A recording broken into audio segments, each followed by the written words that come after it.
عندكوش سمنه ممكن يبقى زيت، يعني نسهل الامور على نفسنا خالص. بسبب الاسعار اللي احنا فيها هنضرب ده كله في الخلاط وهرجع لكم تاني. انا عملت معاكم القوام بالطريقه اللي احنا شايفينها دي، بقى كريمي كده. ده اللي لازم يضرب، تفضل في الخلاط لغايه ما يوصل معانا للقوام ده. هنزل عليهم الدقيق، نص معلقه نشا، وحطيت في الدقيق رشه ملح.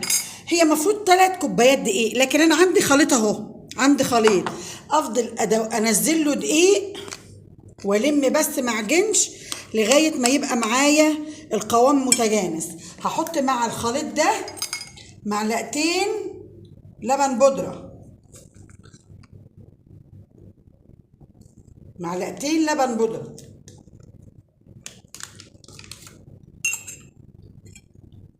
وهقلب.